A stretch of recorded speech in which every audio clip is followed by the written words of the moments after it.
بڑا اہم ہے جو کہ پوچھا گیا ہے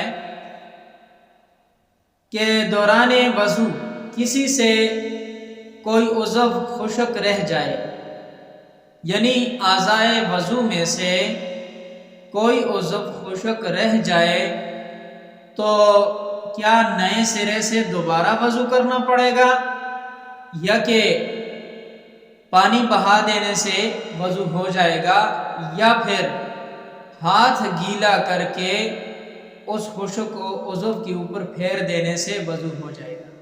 یہ ہے سوال۔ اب اس کا جواب سنیں۔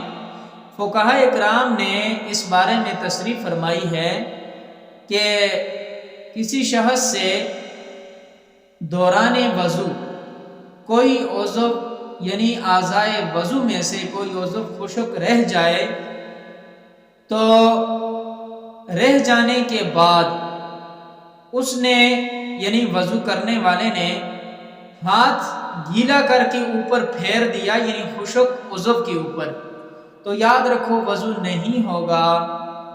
وضو ہونے کے لیے ضروری ہے کہ اس خشک عضو کے اوپر پانی کو بہایا جائے۔